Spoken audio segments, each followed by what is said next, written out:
Hey everyone, welcome back to my channel. I'm Jess Barney and I am currently in the backyard getting ready to start doing some fall seed prep.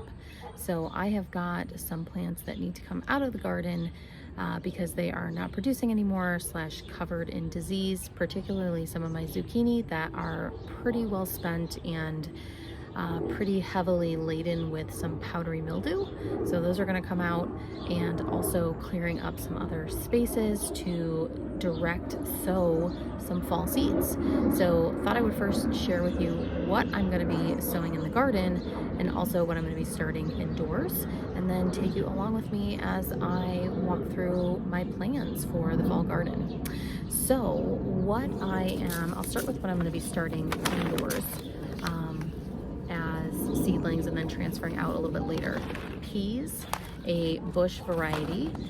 I am going to do some cabbage, spinach, kale, bok choy, and broccoli and cauliflower. So all of these are going to be started indoors. And then I am going to, right now, start to direct sow a bunch of carrots and cilantro. I am going to do a few radishes. It's still a little bit warm here, so these might get a little bit spicy as they grow, but I'm going to put them in some areas that are a little bit more shaded, so hopefully they won't be too spicy. They'll still be delicious either way. And then rutabaga and beets. My first time growing rutabaga. I am super excited for this. From the other folks I have seen growing them, they say they are great boiled and then mashed like a potato, so really excited to try those out. I am also going to be doing tons of leaf lettuce and arugula, but it's still a little bit too warm for these, so I'm probably going to wait another 2 or 3 weeks before I direct sow these, and I will talk you through my plans for where everything is going to go in the garden next. So these are the first 2 beds that I'm going to focus on. These are the zucchinis that I was saying I am going to remove. They are starting to get pretty covered in powdery mildew, which is not good. And also the plants just really aren't producing anymore. They are pretty spent. So I'm going to take these out, and the only thing I will have left in here then are a couple pepper plants and a big sunflower. So I will have pretty much all of this space then down here to direct sow. Because it's pretty shaded with the tall sunflower and the peppers still, I think I'm going to put a lot of radish along with maybe some carrots and beets in this bed. On this side, I also have some zucchini, but this one's still producing and it doesn't have as much disease, or really any yet. This is the Black Beauty variety. It's my first time growing it, and it's been pretty disease resistant, so very happy with this. I'm pretty zucchinied out at this point, but I think I'm gonna leave it a couple more weeks, and then I will direct sow a couple more things there. Over here, I have all of this space to plant. I did some experimenting and planted some rutabaga seeds and kohlrabi earlier. Oh, I didn't mention kohlrabi. I'm going to plant some more of that too. Kohlrabi earlier in the season. It's been pretty warm. They're not doing much. I'm probably going to pull them out. Although this one looks like it's doing really well, so I think I'm actually going to leave him. And I will fill up the rest of this bed with rutabaga and more kohlrabi and probably a ton of cilantro. And then I also have this bed here. I have some carrots that I planted much earlier in the season. Way too hot for them, pretty stunted. I honestly don't think that there's much viability left to them, so I think I may just remove them and start fresh. But I'm hoping to fill all of this up with beets and or carrots, and maybe leave this space at the end. Once the onions are done, they'll probably come out in about another week time or so, and then I can even use this for some leaf lettuce as well, or some succession planting of radish. So that is the overall plan. these summer crops like my cucumbers and melons and tomatoes and pumpkins and butternut squash are still thriving, so don't need to remove any of those. And so I'm going to be working mainly in those front 2 beds and this bed and this bed for right now.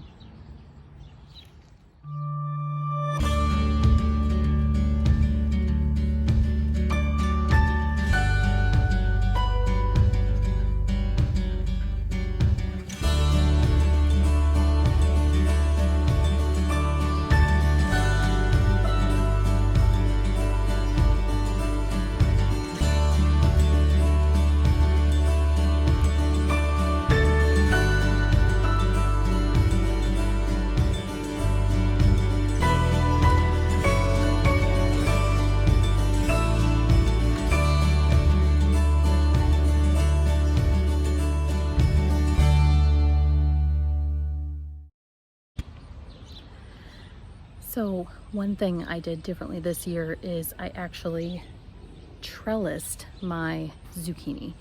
I saw this tip on Instagram last year and it's honestly been a game changer. I've never been able to get my first planting of zucchini to last till the beginning of August.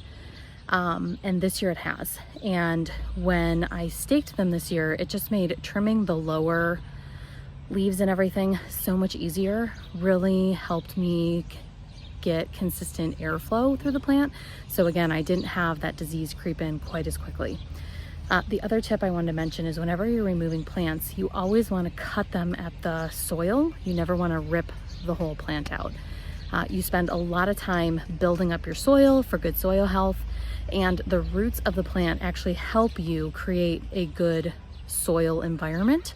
So you never want to disturb those roots. You want to just let them naturally decay with all of the good bacteria and organisms that are in the soil.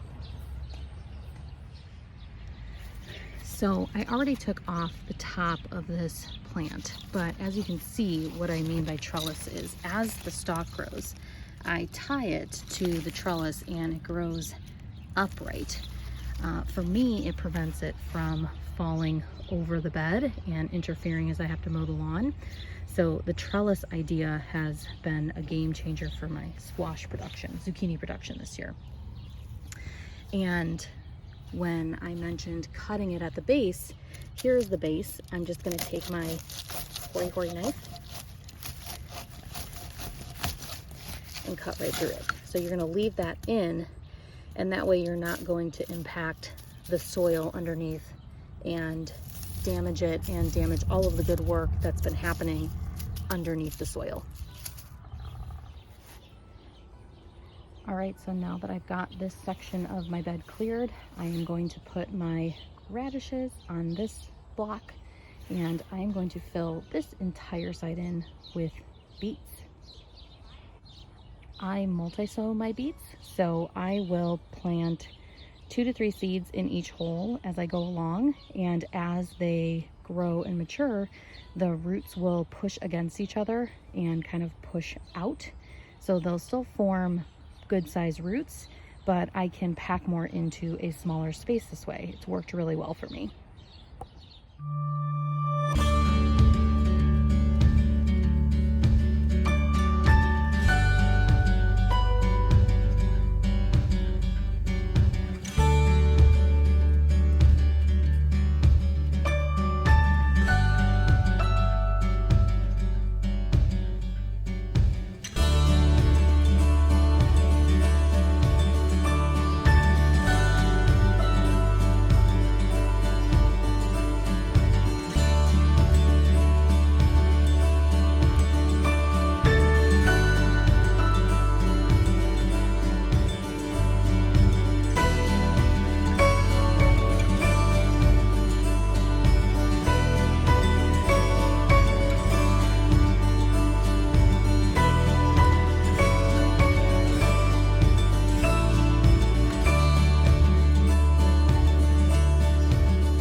Last thing I do when I plant is I always take a picture of the seed packet on top of the soil with a photo of the bed so I remember where everything is.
All right, guys, so that is everything I am going to do outside today. My last step is to water all these seeds in, and I'm actually going to cover them with frost fabric, not because of frost, but because I have a lot of birds and little critters that like to help themselves to my seeds.